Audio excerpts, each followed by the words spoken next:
Bismillahirrahmanirrahim. Assalamualaikum warahmatullahi wabarakatuh. Kami kelompok sosial 3 akan mempresentasikan hasil diskusi kami mengenai bab 2 untuk penelitian kami yang berjudul Pemodelan Faktor-Faktor yang Mempengaruhi IPM di Provinsi Papua dengan Pendekatan Regresi Data Panel dan Non-Parametrik. Jadi dari judul sebelumnya kami ada revisi mengenai metode untuk mengkomparasikan antara data panel dan juga non-parametrik. Kelompok sosial 3 sendiri terdiri dari saya, Yusuf, kemudian ada teman saya, Cholif Hayu, dan juga Safira Yudisia.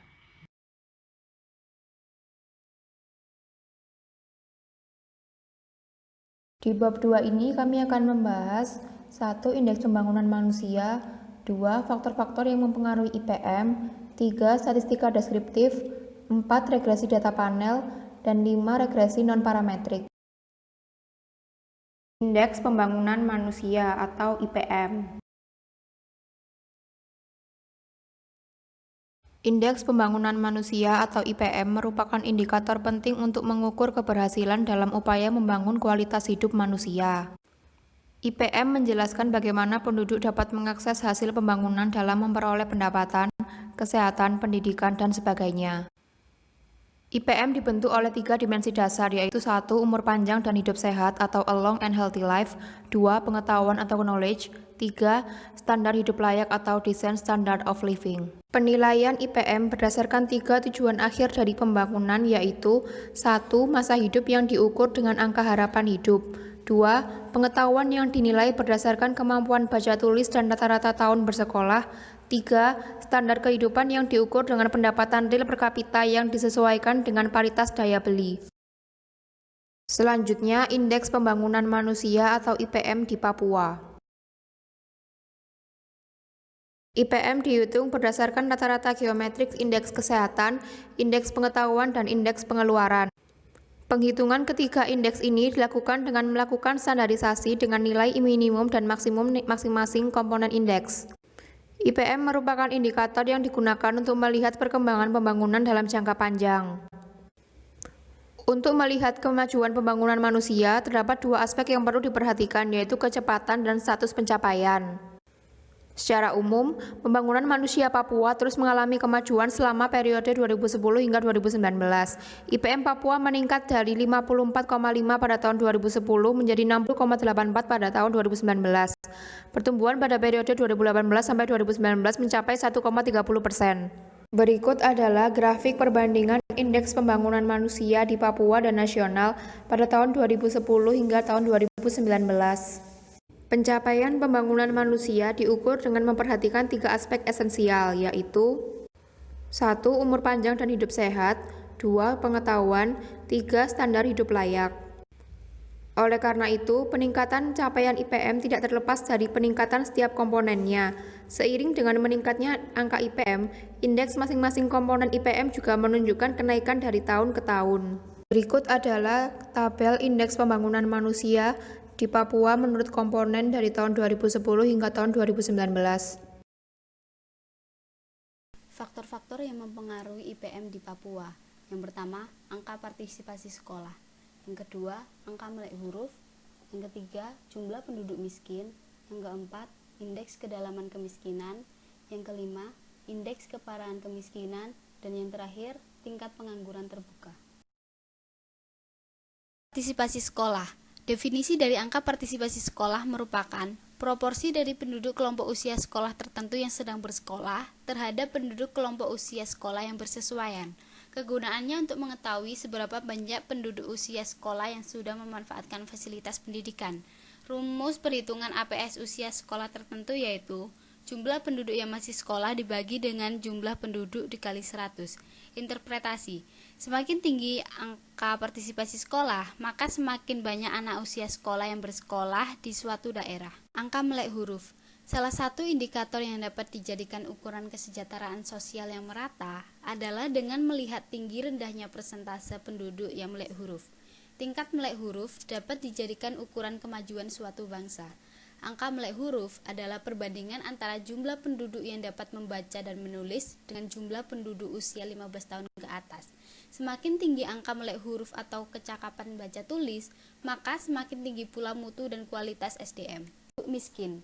Indonesia sebagai salah satu negara berkembang dihadapkan pada masalah kemiskinan yang tidak bisa diabaikan. Menurut Badan Pusat Statistik 2014, Indonesia mampu menurunkan jumlah penduduk miskin setiap tahunnya. Namun, masih terdapat sekitar 29,13 juta penduduk yang hidup di bawah garis kemiskinan pada tahun 2012. Kondisi kemiskinan juga dapat dilihat dari indeks kedalaman, indeks keparahan, dan Gini rasio.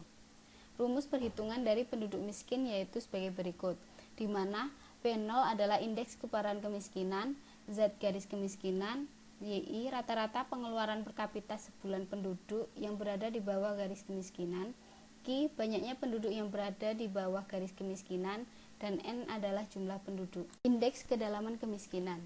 Indeks kedalaman kemiskinan merupakan ukuran rata-rata kesenjangan pengeluaran masing-masing penduduk miskin terhadap garis kemiskinan. Semakin tinggi nilai indeks, semakin jauh rata-rata pengeluaran penduduk dari garis kemiskinan.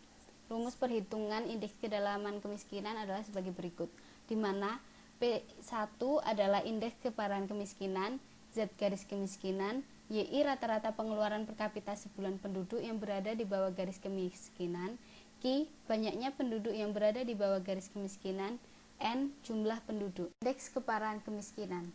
Indeks keparahan kemiskinan adalah ukuran penyebaran pengeluaran di antara penduduk miskin. Semakin tinggi nilai indeks, maka semakin tinggi pula pengeluaran penduduk miskin. Rumus perhitungan indeks keparahan kemiskinan adalah sebagai berikut, di mana P2 adalah indeks keparahan kemiskinan, Z garis kemiskinan, YI rata-rata pengeluaran per kapita sebulan penduduk yang berada di bawah garis kemiskinan, Q banyaknya penduduk yang berada di bawah garis kemiskinan, N adalah jumlah penduduk. Pengangguran terbuka. Definisi dari tingkat pengangguran terbuka yaitu persentase jumlah pengangguran terhadap jumlah angkatan kerja. Kegunaannya untuk mengindikasikan besarnya persentase angkatan kerja yang termasuk dalam pengangguran. Rumus perhitungan tingkat pengangguran terbuka yaitu jumlah pengangguran dibagi dengan jumlah angkatan kerja dikali 100. Interpretasi. Tingkat pengangguran terbuka yang tinggi menunjukkan bahwa terdapat banyak angkatan kerja yang tidak terserap pada pasar kerja.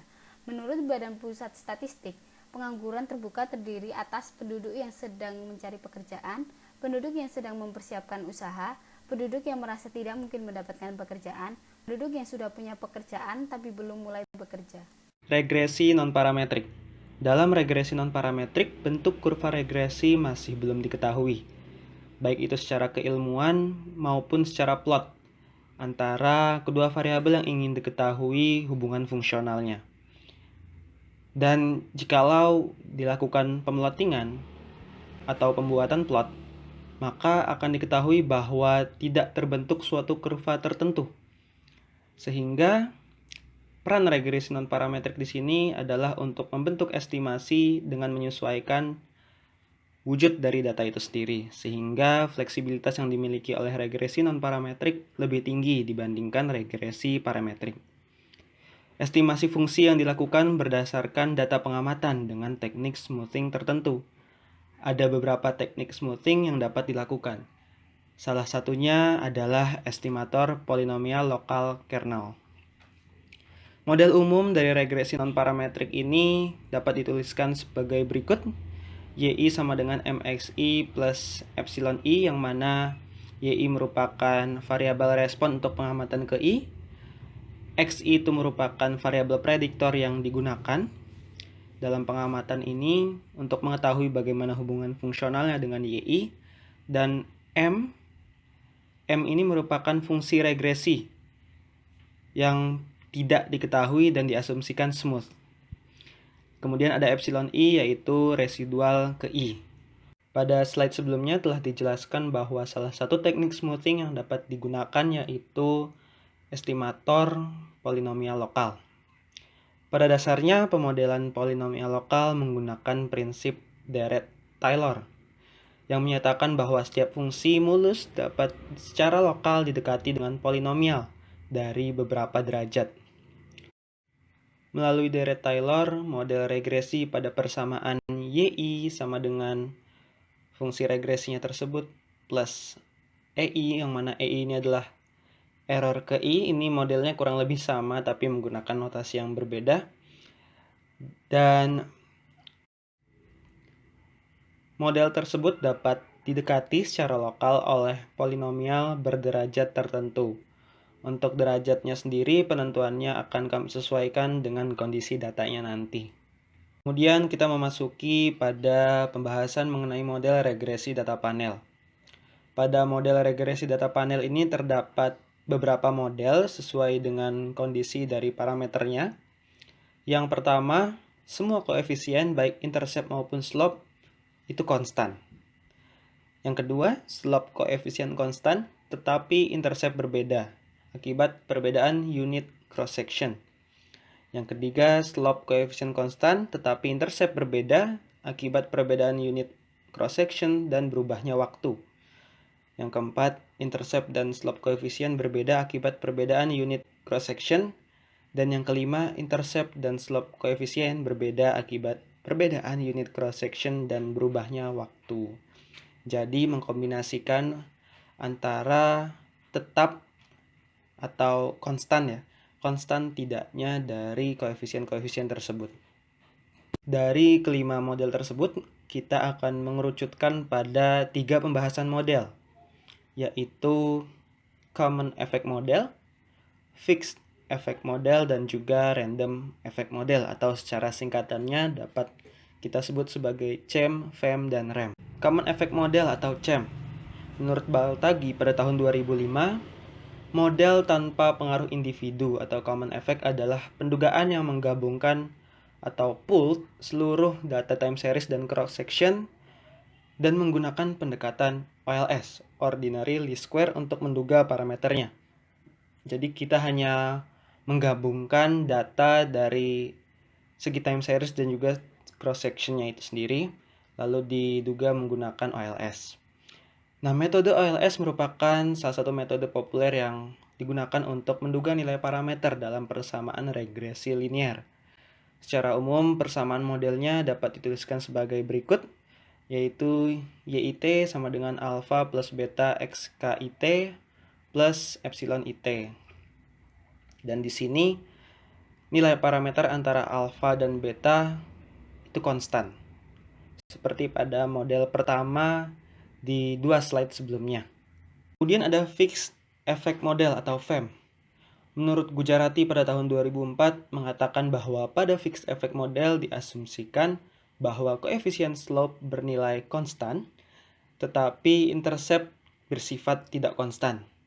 Pendugaan parameter regresi panel dengan fixed effect model menggunakan teknik penambahan variabel dummy, sehingga metode ini seringkali disebut dengan least square dummy variable model, atau disingkat LSDV, yang mana itu pun merupakan metode untuk mengestimasi nilai-nilai parameternya.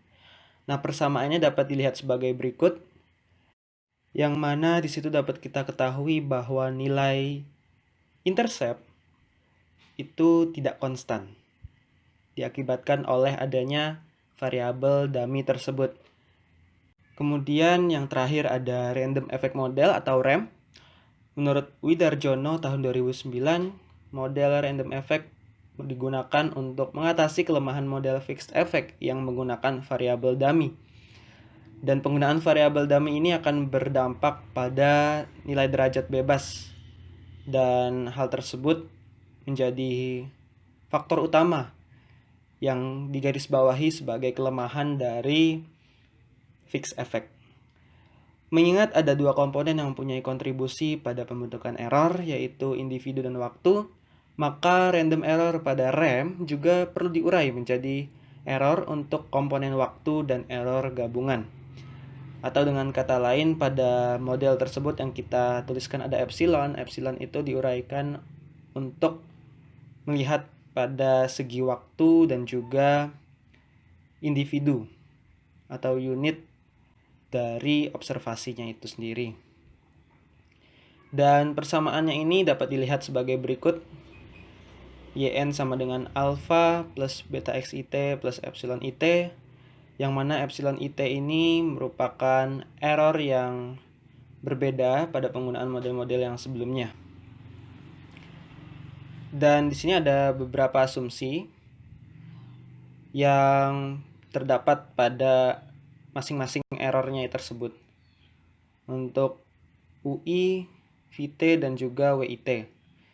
Yang mana ketiganya itu harus berdistribusi normal dengan nilai varians yang homogen. Ya, cukup sekian presentasi dari kelompok kami. Semoga bermanfaat. Kurang lebihnya mohon maaf. Terima kasih. Wassalamualaikum warahmatullahi wabarakatuh.